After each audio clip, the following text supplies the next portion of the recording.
Good evening, folks, and welcome to the Horror Corner. I'm your host, Sean Patrick Urshan, and this week we are doing the Top 20 for 2020. And this series was created by Horrific Nightmares JM and the Horror Man. This episode is focused on 80s horror. Yes. Probably the best decade of horror ever in history. It's very close between the 80s and the 70s for me. I'm not sure if I can decide or not, but so many phenomenal horror movies came out in the 80s. And here we have a wide array we can choose from. It doesn't have to be specifically slashers or zombies or anything. It's 80s horror movies in general. Now, when I think about the films that didn't make this list, it's like mind-blowing because there's a lot of great 80s horror movies that didn't make this list. So that's how huge this list is. We got some serious heavyweights in this lineup. Now, the first one is going to be Day of the Dead. From George A. Romero. This is the third entry in the Dead franchise. Now, I had a hard time choosing between this and The Return of the Living Dead. But when I thought about it, what's really the better film? And I had to go with Day of the Dead overall, As much fun as Return of the Living Dead is, and as good as it is, it's not as good as Day of the Dead. This movie has some of the most awesome gore effects ever put to film. And of course, the special effects makeup work was done by Tom Savini with the help of Greg Nicotero. And I just love the characters in this movie, and I love the isolated setting in the underground bunker. Originally, this movie was supposed to be a lot bigger on a grander scale, but I'm glad it wasn't because that isolated setting made it that much more scary. And of course, you have the most infamous zombie in horror movie history, Bub. Next up, we have what I feel is the greatest horror anthology film ever made, and that is Creepshow. Every story in this film is just great. It's just absolutely awesome. Whether it be the Stephen King, The Lonesome Death of Gordy, or whether it's the one with the old guy with the insects, or the one with Ted Danson and Leslie Nielsen, just amazing. Or The Crate, which is probably the scariest one. Now, this was a collaboration between the legendary George A. Romero and Stephen King. And Stephen King actually stars in one of the stories. So, yeah, this movie is just unforgettable. Next up, we have what I feel is the most fun slasher movie of all time, and that is Sleepaway Camp from 1983. Everybody knows about this movie and the infamous twist ending, which is just amazing. But this movie is amazing overall. It just has such a wonderful 80s feel to it. It's got a nice slice of 80s cheese with the over-the-top campy acting. And as well as some legitimate great performance by Felissa Rose as Angela Baker. And I love the Angela Baker character. I can really relate to her and how she's so shy and quiet and reserved, and I can really relate to that. Just an awesome movie, just a blast. Next up, I had to represent the Italian horror legend Dario Argento in what I feel is his best film from the 80s. Easily for me, that is Tenebrae. Such an awesome movie, definitely one of his best films, period. With an amazing score by Goblin, and just an amazing atmosphere, some really intense murder scenes. And I love the story of this one. There's also a couple scenes that really throw you for a loop that have like nothing to do with the story. Like when the one girl gets attacked by the dog and she runs and the dog's like relentless, but that leads her, of course, into the hands of the killer. And in another scene, one girl gets almost raped by this homeless dude, and he chases her, and she ends up in the hands of the killer somehow. So there's like a couple random events, and I was like, I love that, you know? Throw you for a loop. Next up, we have The Texas Chainsaw Massacre Part 2. Yes, this movie is always going to get love on my channel. I know it's a very polarizing film. Seems like people either love it or hate it because it is kind of a dramatic shift in tone from the original classic by Tobe Hooper. But it works well. It works really well somehow. And it makes it stand out from the rest of the franchise. You know, it's so different because it has a lot of humor. But the humor in this film is so sick and demented and twisted. It's still very much a horror film, and I love all the characters. I love Chop Top, played by Bill Moseley. I think Bill Johnson does a great job as Leatherface. I love seeing Jim Siedow return as the cook again, and he's absolutely hilarious in this movie. I love Dennis Hopper's crazy, batshit, over-the-top performance as Sheriff, Lieutenant Lefty Enright. It's just amazing. This movie is such a blast. Next up, we are representing another Italian horror master, Lucio Fulci, with The Beyond. A lot of people would say that this is Lucio Fulci's masterpiece. And it's hard to argue that. It's definitely his most artistic and creative film.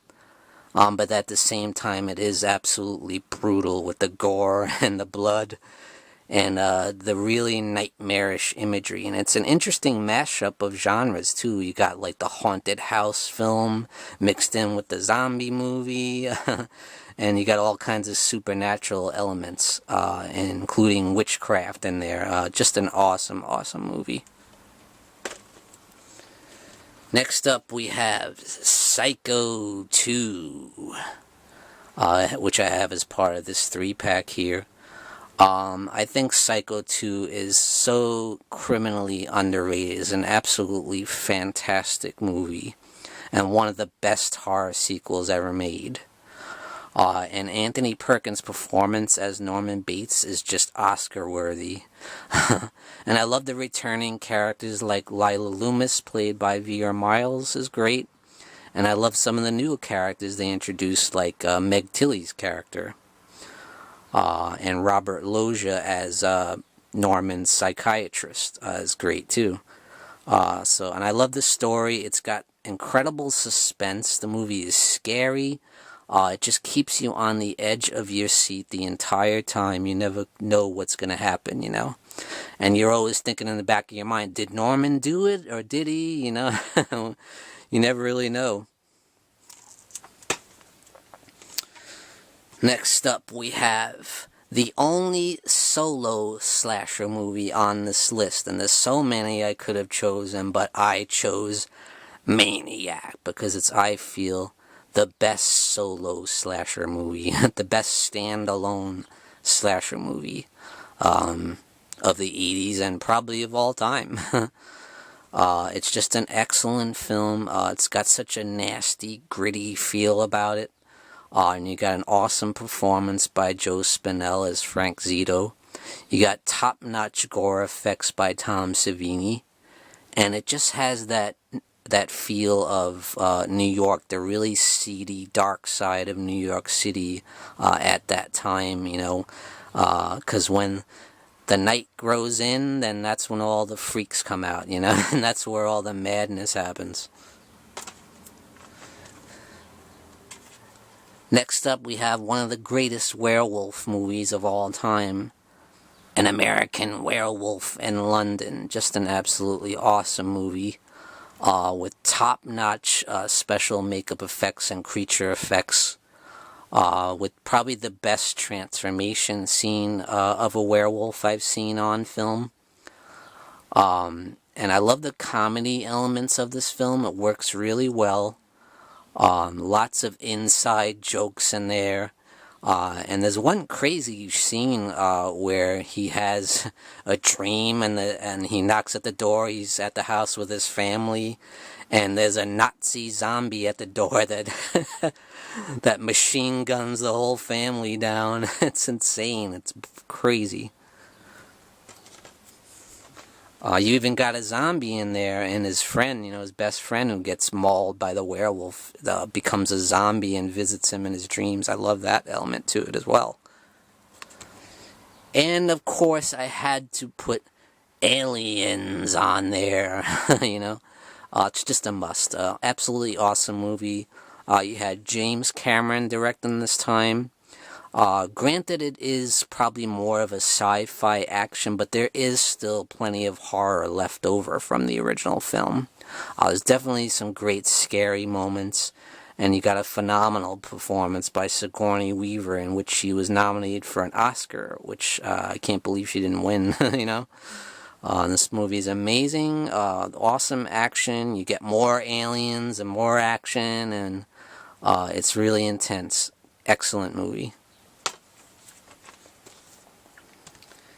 Next up, we have Fright Night, the vampire classic from 1985. A lot of people are going to be like, what? Why isn't The Lost Boys on this list? Because, I'm sorry, I like Fright Night better, And I really like Lost Boys, and it almost made the list by a hair, But I love Fright Night, and ever since the first time I saw it, I fell in love with this movie. It's so much fun.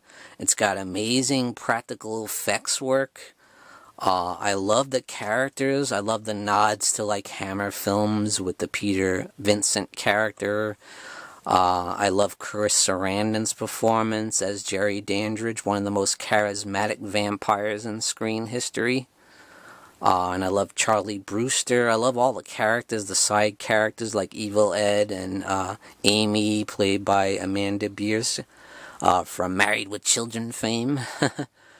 Just an awesome movie. So much fun, some great action, great horror. Everything about it it's so 80s too. It's got such an amazing 80s feel.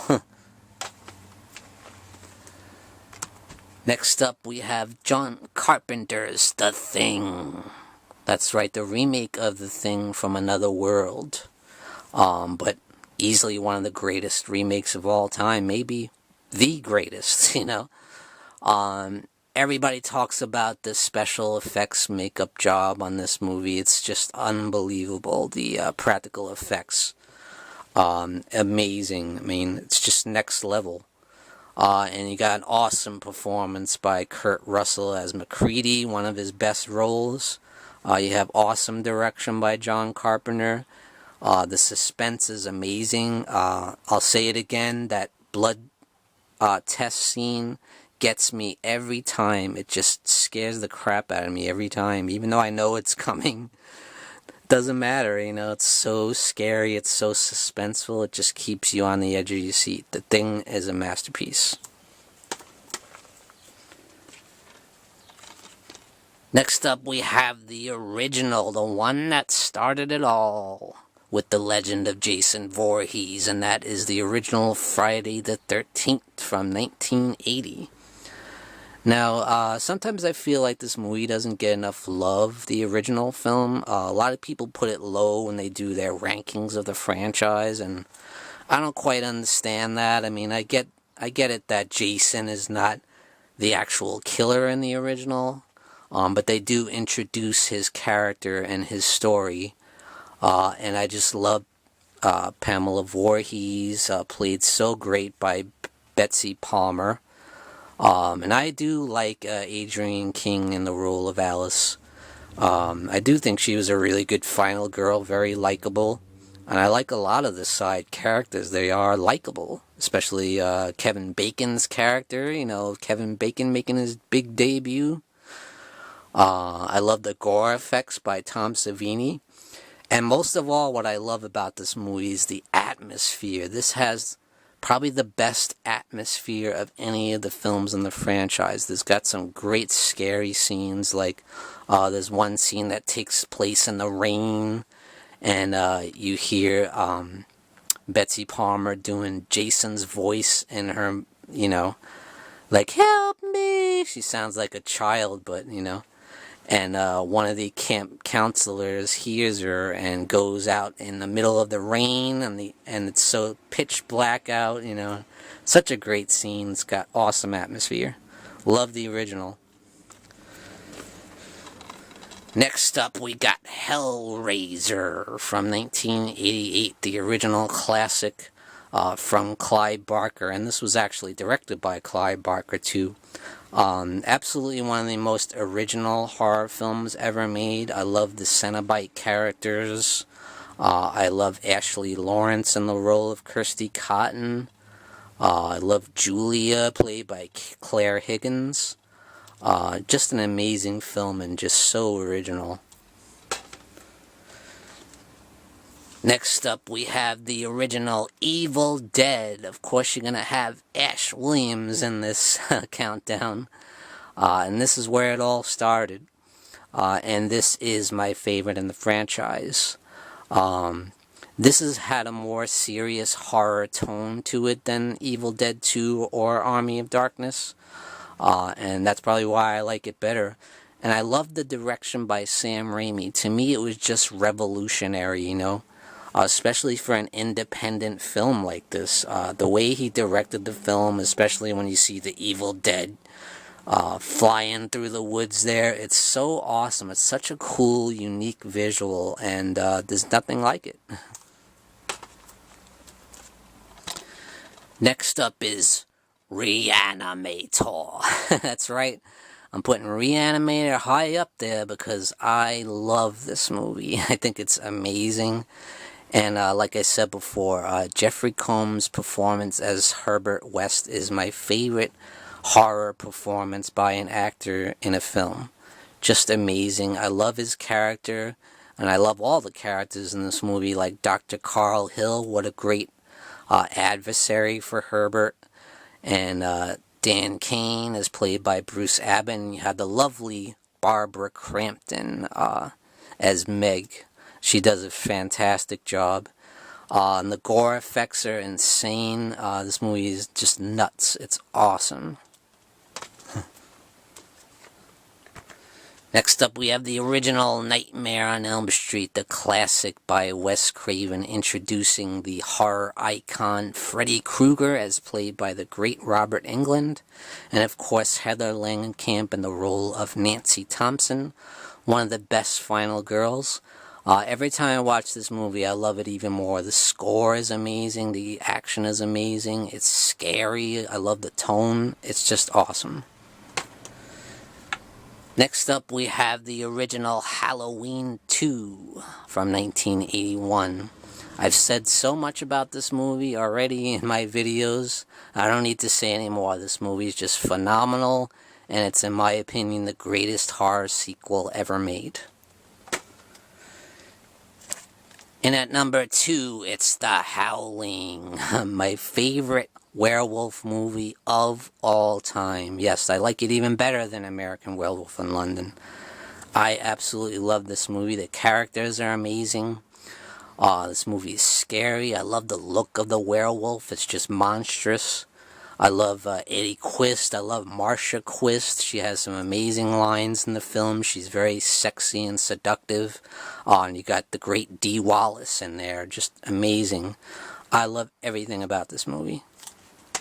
And in at number 1, from 1980, The Shining, as directed by the great Stanley Kubrick, based on the novel by Stephen King. Just a phenomenal film with incredible atmosphere. It's so creepy, and the direction by Stanley Kubrick is just brilliant. I don't care that Stephen King doesn't like this movie. He's 100% wrong, because this movie is phenomenal. The score is phenomenal. And of course, the performance by Jack Nicholson is one of his most iconic, as well as Shelley Duvall is also great. Just an incredible movie, and that's it, guys, for the top 20 for 2020 80s horror. Thank you for joining me, Sean Patrick Urshan, in the Horror Corner.